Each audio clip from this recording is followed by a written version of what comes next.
Hi,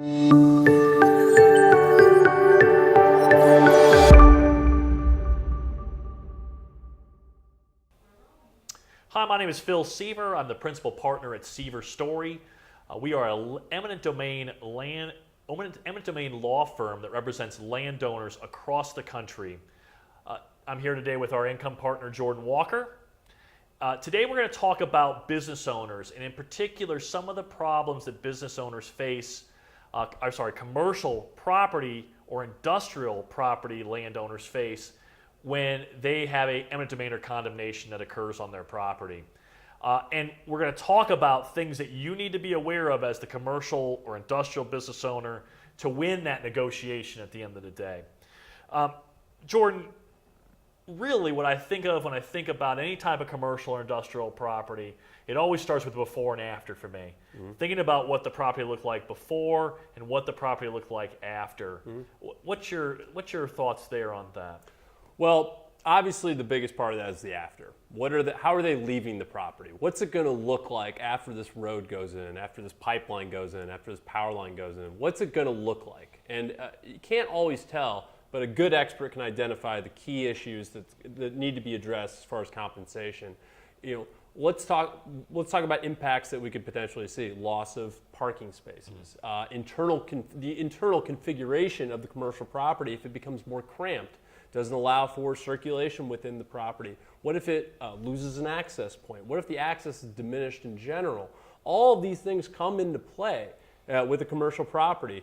Think about it this way: when you go as a business owner, say you want to buy a new property, you look at all of these things. You look at how many parking spaces that are on the property. Is it zoning compliant? All of these things go into your point of view when you're buying property. So it's the same thing that needs to be examined in the after state once an acquisition has taken place. Yeah, absolutely agree. I think for me, when I look at that before and after, I always think about the new challenges that the landowner is going to have, and how does that challenge then impact value? Yep. So to your point, where let's say we had two great access points out to major arterials and they're closing one, and now I've got sort of this different property than I had before. What challenge do I have now, and is my property as valuable, or did the whole thing lose value? The whole thing lost value. You don't just buy the part that they're taking. You buy the entire parcel. It's a holistic view of the property. Just like I said,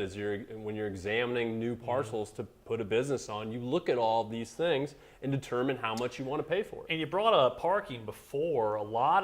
And that kind of leads me to think about zoning a little bit, and how a lot of properties, commercial properties in particular, have certain zoning requirements either towards green space or parking, a number of parking spaces available, lighting at night, and how eminent domain can sometimes impact those.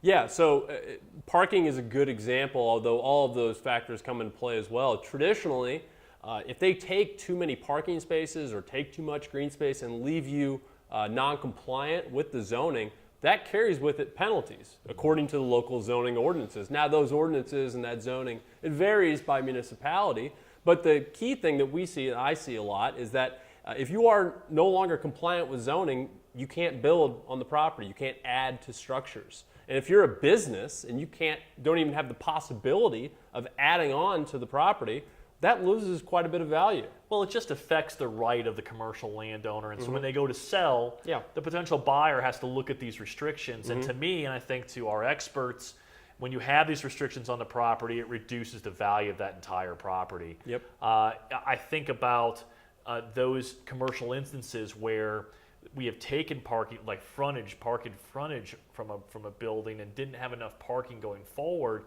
And that really, to our mind, had a lot of damage associated with it to that principal business at the end of the day. Talk to us a little bit about business losses. Now, it's my understanding that business losses are not available in every state, but some states they are available. Where are you working at that they have business losses right now, Jordan? Well, specifically one state that has a lot of activity going on right now is Georgia. Georgia is an example of a state where they are building quite a few roads, a lot of infrastructure going in, and it's also an example of a state that does permit business loss recovery for the landowner or the business owner, the tenant on the property. Georgia is unique. They are certainly in the minority of states that actually does permit business losses. So it's important to understand that if you are in one of those states, and you probably don't know if you are, it's important to recognize that and seek out some assistance in finding out exactly what you're entitled to. And I would argue it's even important for those individuals that aren't in those states to really talk to counsel, because I think a lot of commercial owners think they're going to get their paid for business losses, and they need to start planning if there's going to be a business interruption of any sort. They really need to start planning earlier about that interruption, because in Indiana, and as in most states in the United States, you're not going to get a business loss for you. And so your goal really becomes, I have to maximize this land case to really get any type of compensation that properly meets my needs. Yeah, and Phil, one quick note. It's important, just like anything else in condemnation, whether you're talking about just compensation for the land, whether you're talking about relocation for a business, or business losses, as an example that we're talking about right now, the condemner is not going to do you any favors. They are going to hope that you are ignorant enough not to know that you're entitled to these business losses. As a matter of fact, in Georgia, it's almost standard operating procedure to not offer any business losses to those folks down there, to those businesses that are impacted.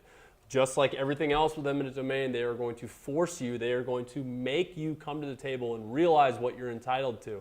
They're not going to do you any favors. Yeah, I agree with that. You also want to be careful. Sometimes business owners, because they're sophisticated, they have a sense that they're somehow going to make the process with the DOT political in nature, and they're going to exercise some type of political will. I think one of our primary examples of how not to win is to somehow try to engage political will to create a result for yourself here. It's been our experience that the DOTs are to a degree insulated from policy and don't now tout to local politicians. And so, again, you need to focus on the things that help you win, which is, what did it look like before? What does it look like after? What are my new challenges, and how does that affect value? One other big piece, I think, where business owners can win, again, is looking at highest and best use changes. What's highest and best use? How do those changes can help a landowner win that negotiation? Well, highest and best use is the highest and best use the property can be put to. In other words, what is the most financially productive return on the property that it can be? What is that use, and how do you value it, and what can it bring to the landowner? It's important to make sure that you recognize what your highest and best use is, because it might not be what it's being currently used for, or what we refer to as the interim use. It might actually be something else. And if you're aware of this and you have the experts that can support an argument, you can increase your compensation just by making a cogent argument as to highest and best use. A couple examples that just come to mind on that in commercial context. We had a piece of land that had a PUD, a planned development associated with it. They were going to put apartments and a gas station and a grocery store on this parcel. And one of our authorities came in and limited access, so took a strip of land and limited access to it. And that limitation really drove away the developers that were going to put this whole plan into place.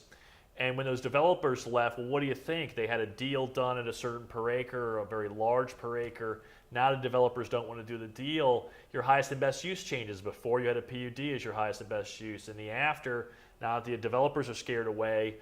Are you agricultural? Are you industrial? And that's a substantial difference in per acre value. And that argument for our client made a difference of millions of dollars in compensation in that particular case.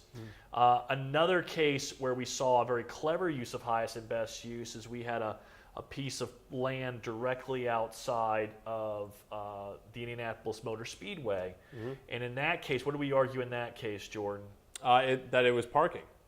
Yeah, that it was not actually being used. The Yeah. use it was being used for Yeah. as an automotive shop and a restaurant was not the highest and best use. Yeah. The highest and best use was actually paid parking. It was parking, which is obviously a unique situation. But when you have property that's right outside of the most famous racetrack in the world, what do people need to get in there? They need to park, Yeah. and that's the highest and best use. Now, it was partially being used for that, I believe, but it wasn't fully being used to that degree. No. So the argument was made that, listen, although there's a mechanic shop on the property and there's some assorted parking, some other businesses, that wasn't the highest and best use. The highest and best use was parking. And that made, again, a difference of millions of dollars in compensation for our clients.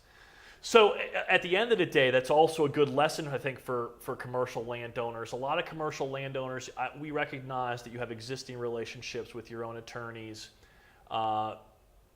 But these particular instances of compensation and highly compensatable moments really requires people with expertise and really require people with experience in how to get the right type of compensation. Jordan and I continually receive referrals from other attorneys who are seeking to get their clients in front of folks who have the necessary experience in order to bring these home. Jordan, you've seen instances where attorneys that don't have the requisite experience have done these commercial cases. What's your general impression there? I'm not impressed. The thing is that attorneys, as you could probably surmise, are a prideful group, large egos. They think they can take on any case that's brought in front of them. A lot of times they don't recognize their limitations. And that's one of the problems that business owners run into, is that they just dish off their eminent domain problem to their standard attorney that handles everything that they deal with. And they might get relatively competent service. You might get something a little bit better from where they started, but they certainly aren't getting the best service. Yeah, I've seen it. This is even from large law firms, nationally recognized brands. I've seen a bigger emphasis on documentation and billing than I have seen on results and compensation. Yep. And my caution to business owners is make sure you keep your eye on the ball, and that ball is compensation at the end of the day. Yes. Our firm works a little bit differently than most of your large firms, even though we are a national business and operate all across the country. We only get paid if we're able to add value for our clients. So where a client comes to us and has a substantial offer of compensation, that's their money to keep. Our goal is to add to that already large pile of compensation and get more. And sometimes they get a small amount of compensation and we make that a big pile of compensation. Yes. So, but our goal is always to add more, and we only get paid as we add value, which I think from a business proposition for a commercial landowner or industrial landowner is a good business proposition. Yeah, well, see, I think the most important part of our relationship is that we have skin in the game at that point. We are inspired to go out and get more money, because the more money we get for the landowner, the more money we put in our pocket as well. Yeah, and we are not sitting there and you're not wondering, why did this phone call cost me several $100s? What was this phone call about that cost me several $100s? Was it necessary? A lot of that mystery is taken out of the game at the end of the day, and our focus is really on that compensation element, which is rightfully where it should be at the end of the day. Yeah. Well, thank you very much for joining us. If you have any more questions, you can visit our website at landownerattorneys with an S.com, or give Jordan and I a call anytime at 888-318-3761. Thanks a ton for joining us. We'll talk to you soon.